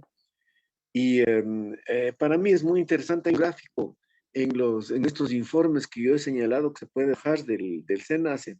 Hay un gráfico que es muy importante y que nos habla de la reserva energética en términos eléctricos que tiene hoy día el país. Entonces ahí se puede ver la capacidad de los embalses, o sea, como almacén de energía, y se ve el cambio radical que se produjo entre el 2007 y el 2016, ¿no? O sea, el cambio radical está en que hoy día el país cuenta con Masar, que es una enorme reserva, ahí se ve en ese gráfico. Y también está el embalse de Papá, que es otra enorme reserva. Y se ve frente a esas dos enormes reservas, se puede ver una pequeña reserva que hoy día es el Amalusa, que es de lo que antes vivíamos. Y entonces se ve la gran diferencia de aquello que es lo que antes vivíamos, como es una pequeña reserva y otra más pequeña aún de Pisayambo, reservas energéticas, con lo que hoy día tenemos con Masar y con Daule Peripa. Y que en ese gráfico se ve mucha precisión, o sea, de cómo es que ha cambiado nuestro país en lo que tiene con la resiliencia de nuestro sistema energético eléctrico a las variaciones de la pluviosidad y los caudales, particularmente en la región amazónica, aunque eso todavía no está completado porque insisto, faltan esos proyectos que son perfectamente complementarios que hoy he señalado. Gracias también a David. lo que él señala respecto del trabajo que se hizo entre el 2007 y el 2016, que fue muy importante. Hay muchísimas obras que estaban allí arrumadas. El propio Coca-Cola Sinclair estaba arrumado y a punto de ser botado a la basura. El massage, la idea del massage existe desde los años 60 del siglo pasado. Daniel Palacios, cuando pensó el Paute, pensó en massage y pensó en Paute Molino y pensó en Sopladora, pensó en todos ellos, pero nunca dejó de pensar en massage. Lo que pasa es que después hicimos Paute Molino y todo lo demás se dejó ahí y quedó ahí y hubo que pasar casi 50 años para que se termine de construir massage. Y entonces, que se terminó en el 2010. Entonces, y muchas obras como estas, por ejemplo, ahorita que habla la compañera del oro, me llama la atención que ahora hay el proyecto, la central Mina San Francisco, que también se inició los estudios de diseño en el año 2007 y se inició el proceso de construcción en el año 2012 y se terminó recién, me parece que en el 2018, 2019. Pues esa central tiene su casa de máquinas abajo, muy cerquita de un sitio que se llama Ushkurrumi, ¿no es cierto? Allá en la provincia del Oro. Este sitio Ushkurrumi es curioso porque en 1925, cuando se entrega la concesión a Emelec, Emelec se compromete a desarrollar y a entregar la energía en Guayaquil y se compromete a construir un proyecto hidroeléctrico que era el proyecto hidroeléctrico Ushkurrumi en la provincia del Oro para desde ahí llevar la energía hasta Guayaquil. Pues bien, esa central que estuvo pensada desde 1925 se terminó en 1918 con el proyecto Mina San Francisco, que fue en su mayor parte realizado y construido entre el año 2007 y el año 2016. Esa es la central Mina San Francisco, cuya casa de máquinas está en Ushkurrumi. Eso es lo que han demorado los proyectos energéticos, eléctricos en nuestro país. Ese es el gran cambio que se ha producido, ¿no?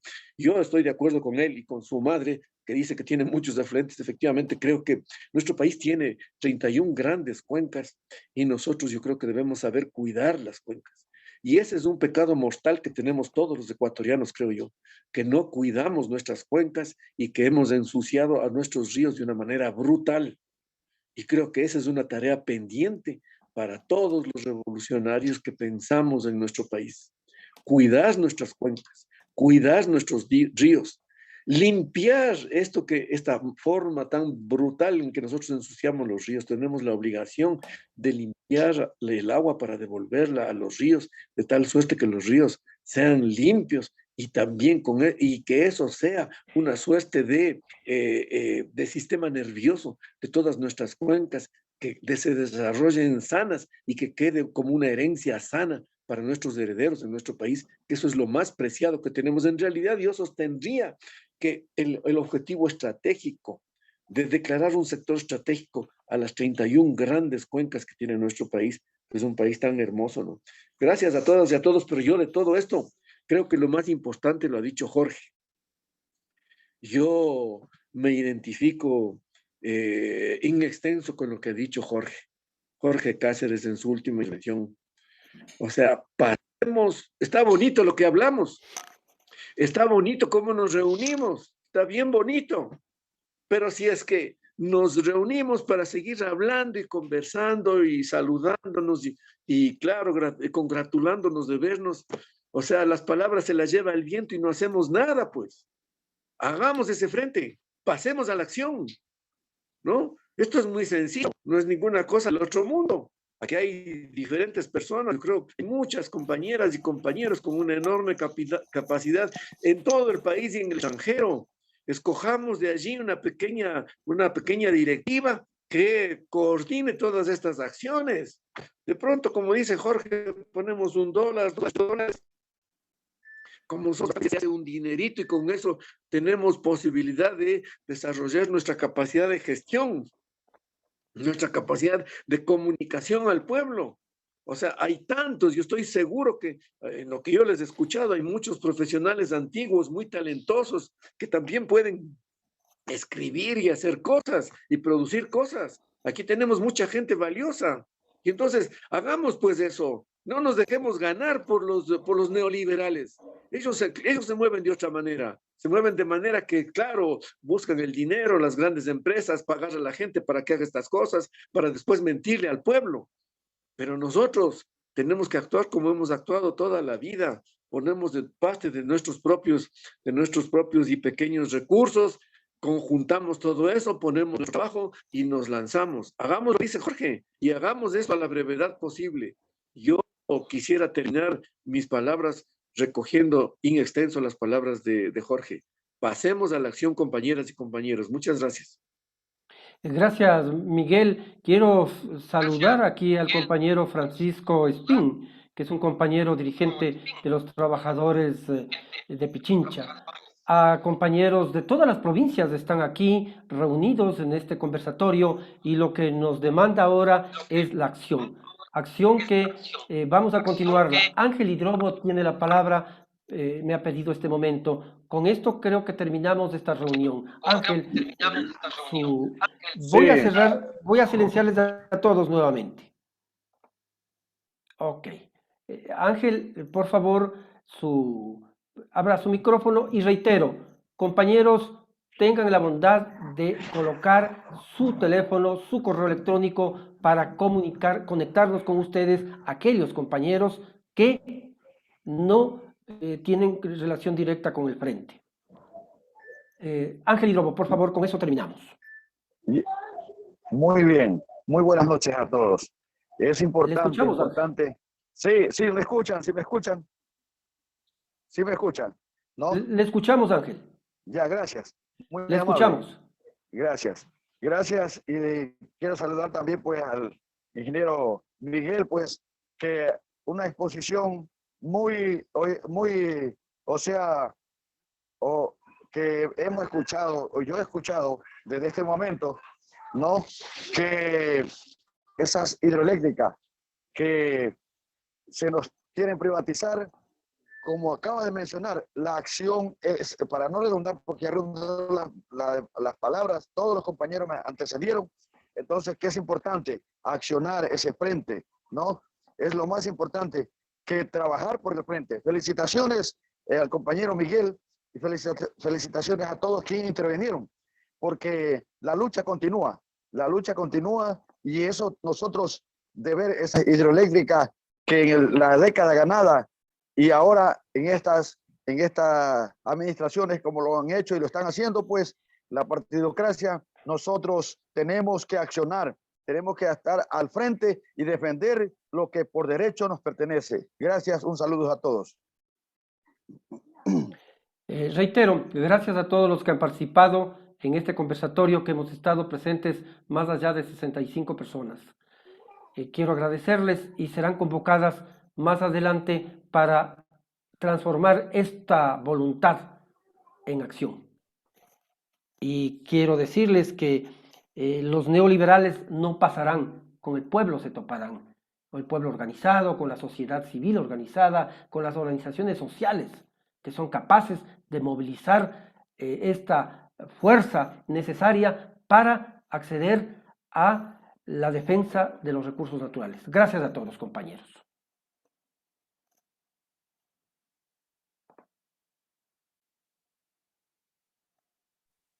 Gracias, Jorge, y gracias a todos. Buenas noches. Buenas noches, compañeros. Buenas noches, Jorge, y todos. Miguel, buenas noches, Carmita, un gusto. Muchas gracias, buenas noches. Saludos, Miguel. Soy Teodora. Un gusto. Buenas noches de Camarones, la parroquia Camarones. Buenas noches. Saludos a todos, gracias por la invitación. Ok. Gracias, Jorge. Gracias, Miguel, por tan importante conversatorio. Jorge Cárdenas, del Cantón de Mejía. Un gusto, compañeros, un gusto. Trabajador de Inestel también. Qué bueno reencontrar algunos técnicos, tienen que juntarse para seguir adelante. Ahí estamos, compañeros. Bueno, muchas gracias, buenas noches para todos. Un gusto. Saludos. Gracias, y presas para la defensa. Gracias por la invitación. Gracias, buenas noches. Ecuador, un gran saludo para todos. Estaba muy bueno escucharles. Está todavía Iván Salazar, no nos ha puesto el teléfono y el contacto. Es verdad, mucha verdad en eso. Ya ha salido doctor Salazar. Bueno, un gusto, compañeros. Cierro. Cuente conmigo, con mi apoyo también. Ok, compañeros, finalizamos.